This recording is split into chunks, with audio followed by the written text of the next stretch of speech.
Welcome back to part 5 of this wonderful series on open innovation and free user innovation. Before we come to Eric, I wanted to thank our sponsors of this series, the kings of free innovation, open innovation, and connecting with the power of the crowd. Wazuku, they are pioneers of what they call total innovation, transforming how organizations solve challenges, drive growth, and deliver measurable results. As the world's only networked innovation marketplace, Wazuku connects people, ideas, and technology to create scalable, impactful innovation. You can discover more about Wazuku at wazuku.com. Eric von Hippel, you're very welcome back. Thank you very much, Aiden. This has been real fun. It's been so good, man. Yeah, I've learned so much from you and from the people you've brought into my world, which is great. We've so far, I thought we'd just do a very quick recap of what we've done. The deep work into free user innovation, your work, then you brought us deep dive into medicine, medical devices, etc. Pedro was on the show then, and we've just had Andrew talking about the legals of all this. But maybe in your words, you'd give us a quick recap of why we did it and what we did. Sure. So the whole idea of this is to make your listeners aware of the importance of user innovation and the fact that they do it too. It's not just that one is passive and waiting around for producers to do something, because often they won't. And if they do something, it isn't specific to you. So in the beginning, I talked about that in my 2 initial sessions, saying, hey, look, a lot of times it doesn't pay producers to innovate and make precisely what you want. They don't understand what it is. You're a market of one. So this is true in every area that users care about. It's true. We talked about the heart-lung machine. It's true for the tools, in other words, that a surgeon uses. And it's also true for everything consumers do, like sports and so on. Basketball wasn't invented by a company making basketballs, right? And mountain biking wasn't invented by a company making mountain bikes because, in fact, no bike companies were. So what I want to talk about today, then, we went in depth up to now saying, first of all, it exists. And secondly, because everybody cares about medicine and health, it's like, hey, it applies there too, right? And that's what Pedro talked about. And that's what Andrew talked about, that you have the legal right to do this stuff. And by the way, you can just think to yourself how important this must be, because if you, for instance, have a chronic disease, you go and see your doctor for 15 minutes 4 times a year for rheumatoid arthritis or diabetes or whatever. Who's running your life the rest of the time? Who's figuring out what to do? It's you. It isn't the doctor. So today, what I want to talk about is summarizing that and saying, listen, there's huge opportunities for you out of this. You're doing it already. You just have to be aware of it. And then you won't feel so passive in the face of, well, the manufacturer doesn't make exactly what I want, right? You do it. We have faith in you doing it. As an example, let's talk about mountain biking, okay? Now, this is a standard story about how things start. It's a sport. Manufacturers were making road bikes. And when you were a kid, you probably used a road bike. Thin tires, you were very proud of it, zipping along. And what then happened was some bikers said, well, I think we want to go down mountains instead of on roads. And so they took their road bikes and they tried to ride them down a mountain, specifically Mount Tamalpais in California.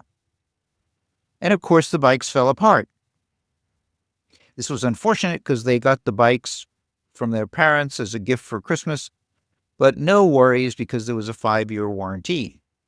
So they go into their sports dealer with the warranty and the crushed bike and say, so give me a new one.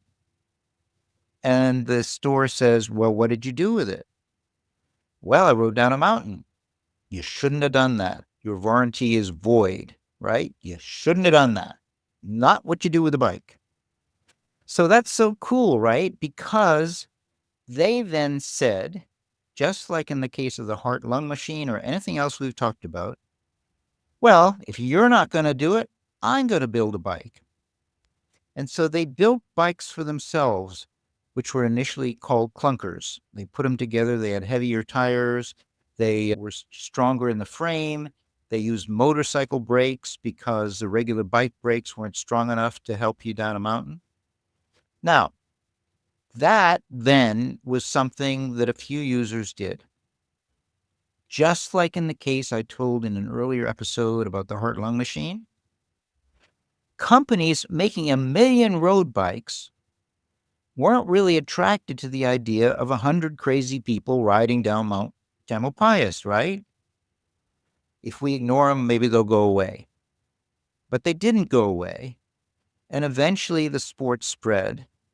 And today, more than half of the many millions of mountain bikes or bikes sold are mountain bikes. So once again, the users did it, but they didn't just say, hey, look, manufacturer of bikes, make me a mountain bike. Because the answer was no. They had to do it. They had to demonstrate that there was a market, and then you got yourself a new sport. Now, in all that story, what I did not talk about, we focused on products. What I did not talk about was the idea that it's also behaviors. So a mountain bike is no good unless you know how to ride down mountains, right? And so what the users were doing is not only pushing the hardware, they were pushing the behaviors. So first they'd write down, and that was really great. But then after a while, they, of course, wanted more challenge. And so what they began to do was jump over rocks, jump down little cliffs, all that sort of thing. Now, when they jumped over rocks and down little cliffs, one of the things they discovered, because these mountain bikes did not have any suspension, what they discovered is, man, this hurts when I come down. Oh, damn, right? So manufacturers are saying, basically, well, you shouldn't jump, right? I mean, we sell you a mountain bike, you shouldn't jump. So anyway, but of course they did jump. And one guy who did jump was a orthopedic surgeon who realized, you know what, this is really bad for your back. And so what he did was he modified the seat post of his bike, put a spring in it, made it easier. Now, other people adopted that same old story. And we don't have to go through that again. It's the same old story as any innovation. The user does it. But the point here I want to raise that's different is what the user did was innovated in behaviors, in techniques. The reason you needed suspension was because the user was doing something new in technique. Now, that's kind of amazing because what it means is the value of a mountain bike depends not only on the hardware, it depends on what you can do with it. And that really is what the users are inventing. A mountain bike is no damn good unless you have all these tricks up your sleeve and so on and so forth and can have fun going down mountains. So now we get to a funny place because before I said to you, you know what? Users come up with the first mountain bike. You say, yeah, okay. You got to do that for yourself. Yeah, okay. And then the manufacturers come in. Yeah, okay. But they don't come in and sell you techniques. How do you diffuse techniques?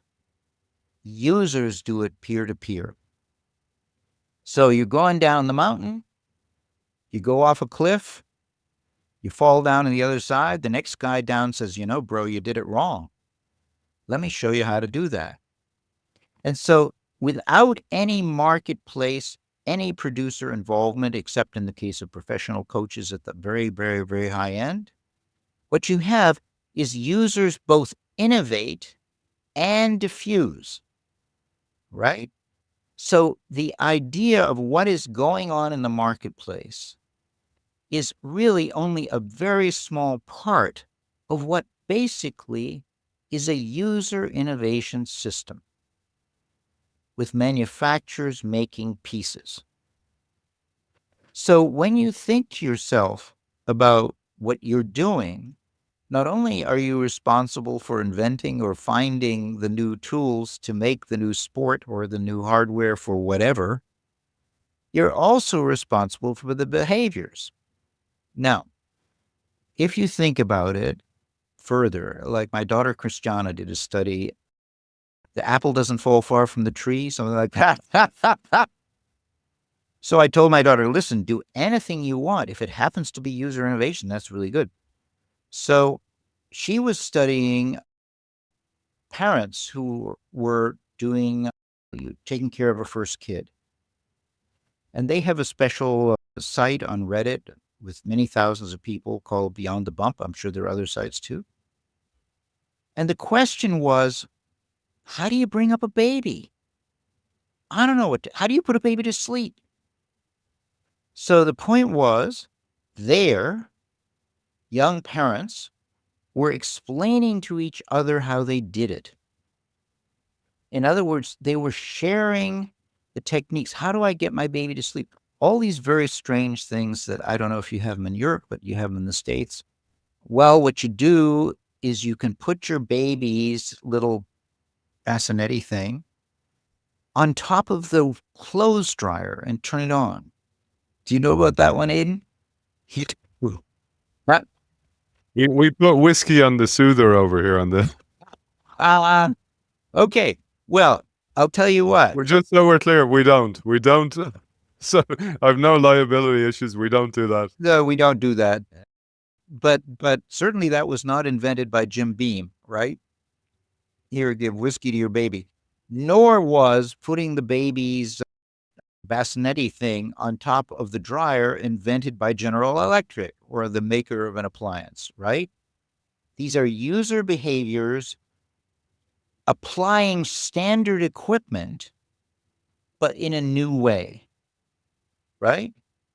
So when you think about that, think about, yes, you have to take care of your baby. There's advice going there, but you're also trying to run the rest of your life. And that all involves innovations. It all involves instant adjustments. It's like, oh my gosh, we can't bring little Billy over to Freddie's house today. Freddie's got the flu. What do I do now? I'm supposed to give a lecture. I know what I'll do. I'll bring in the baby and entertain my students. Anyway, you've all gone through this kind of a thing. So once again, you are responsible for your system of use. Other people can give you advice, but now it will help you to conceive of it as a system of use. So you have a specific system of use around, let's say, mountain biking, as we talked about it. It's got products in it, and it's got behaviors in it, like jumping.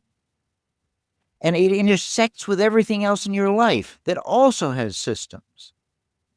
So, Aiden, I know you play rugby, and maybe you can illustrate this. We have to draw you in with your own experience. Tell us about it. Well, there was a couple actually that came to mind. One was one of the things I think, and somebody observed this, was that in rugby we have this thing called a line-out where you lift a player and that they compete in the air for the ball. And over years, you originally you weren't allowed to lift players, but then they evolved and you were able to lift people. So lifting technique became important. And one of the ways we lifted people was just on the bottom of the quad. There's like a little shelf. So the bigger the quads, the more the shelf. But what players started to do was they started to tape up their legs and then fold over a piece of padding behind that, so it would create this shelf. And the shelf was easier to lift a player then, so you get more height out of him.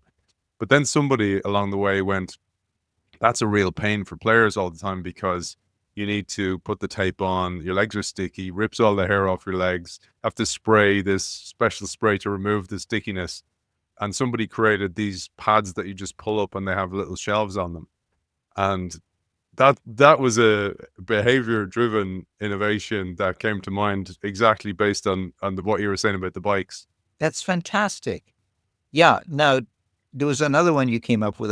Tell us about that one too. Yeah, well, the other one was behavior driven. So one of the I at one stage in my early career, I was trying to break into the team, and one of my coaches said, you know, you need to be good at a thing that people go, oh, Aiden's good at that thing. He said, you don't be a jack of all trades, be a master of one, and be able to do the other things. And while I broke my arm, and I said to the fitness guy, hey man, this is really specific. What I want to do is be able to run really, really hard for like 10, 20 meters and then break a tackle and get a pass to somebody else to create space and be known for that, be that guy. So because I was injured, I had loads of time to work on this, and we worked on specific type of training, like where I do like 3 really heavy squats and then go out and run 20-meter sprint, come back, do more squats, do the sprint. And I came back and I started to do it and ended up playing for Toulouse specifically because I could do that thing. And again, it was behavior driven, but I then worked on it in order to build that skill, build that behavior. That's wonderful. And notice in that case, it was pure behavior. You didn't change the rugby ball. You didn't change the goal. You didn't, change the lines on the field. It was really behavior. And in this particular case, you could do it without your teammates having to coordinate with you, right? You could just do it and be known as doing that thing. That's interesting because some other techniques probably involve coordination among the players, right? Yeah, so game plays or moves. So when we have starter moves, etc., everybody has to be on the same page. But to your point, and you're educating me here, by the way, is putting into my own context, is you can do this outside the system. Yeah. So this is fantastic. So this is really what I wanted to convey over these talks. And thank you so much for giving me the opportunity, Aiden. I mean, it's really fun, but the idea is that everybody stands around saying, oh, I know where innovation comes from. It's the manufacturer. And then you never think to yourself that, oh, if you want a special recipe, it's not like you write to the Campbell Soup Company saying, please invent me a special can of soup, right? You go to the stove and get ingredients and you do it. So there's a huge amount of personal invention, whether you're a surgeon or a rugby player or just any of us living our daily lives. When you're aware of that, you can say, you know what? I want to be good at that. I want to understand it as something I do. And that is what the sort of the field that I'm in about user innovation is all about. It's breaking this mindset that we have to wait around till a producer does it and saying, no, you're free to do it. Here's how. Here's some tools that you can use. Here's some patterns. It's amazing. Go, go, go. I wanted to ask you one thing on that though, because the first time I learned about your work was Clayton Christensen wrote and referenced you. And one of the things that came across to me was what he called, and I don't know if it was his term, but customer captivity. So you build a product, you get really good at it, and you fall into the rut of being really good at that, and you stop seeing the edges. And Gary Hamill, who was a recent guest on the show, he said, you mistake the edge of the rut for the horizon. I loved how he said that. So you're like kind of going, yeah, we're doing this, we're doing really well, but you don't really see what's happening in the behaviors anymore.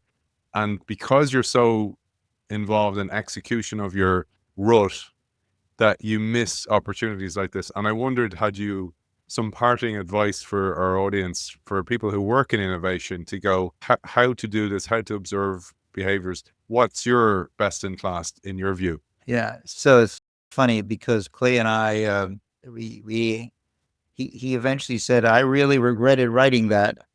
But what Clay said in his initial book was, don't pay attention to your customers. You know, they'll mislead you. They'll never go for the bleeding edge. And the example that I gave back to him was, yeah, it's because you, the manufacturer, won't change. So in other words, when companies were beginning, in the old days, the way you transmitted data from place to place was you put it on a tape and then you put a bunch of tapes on a truck and you send it somewhere else. Well, okay, then your customer for data transfer was talking to a trucking firm. Do you imagine those users who were switching over to the internet are going to call the trucking firm and say, hey, you want to get into the internet? No, they're just going to suddenly leave one day. And so you have to focus on the users, and you can focus on the leading edge users, but it's not by any means just those people you've pulled into your orbit as your standard customers. No, you got to look broadly. I mean, it's so cool. We do these lead user studies, and there's one wonderful one I can tell you about now. It's so cool. Do we have time? Would love to. Would love to. So we're studying now people who use home heating systems and so on, right? And there's big energy conservation and all the rest of it going on, right? And this is with two wonderful people, Katrin Horner and Samsa Heislow. And what we're saying is, okay, lead users are the ones, not your customers, who really break out of the box. And so in this case, the Dutch heating system company or whatever it is says, yeah, we've got this distribution of people and the amount of energy they use. And we try to get them energy efficient furnaces and all the rest of that stuff. But then there are people who use 3% or less of the standard amount. It's not just they cut it by 20%, they cut it to practically zero. What are they doing? They're doing something entirely different. What they're doing is heating their bodies instead of the environment. They shut off the furnaces. They're saying, well, wait a minute now. When I'm outside, I'm not trying to heat nature. And so they went on an entirely different path. And a furnace company would not be able to cope with that. They don't make clothing. So there's a giant break in the data that nobody is paying attention to. It's at the leading edge. And so that's lead user studies. I guess we didn't get into that. You guys all have to read this stuff. Absolutely. And I'm going to try and get Eric in to do another episode on that. You gave me a breadcrumb for the future, man. One of the future, yeah. So let's see whether people like what we did so far. Oh, the feedback's been absolutely wonderful. Eric, for people who want to find you, find those free books that you give away, you really eat your own cooking. Where's the best place to find you? If you go to my MIT website, just enter my name into the search bar. And one of the things that'll show up is my MIT website. And on my MIT website, there are free books, free articles, free videos, all sorts of things that I hope will help you and that you might enjoy. It's been a wonderful pleasure doing this with you. I've learned so much, and I'm only at the start of the rabbit hole. I look forward to going further down. It's been an absolute pleasure. Author of Free Innovation, Eric von Hippel, thank you for joining us. Delighted.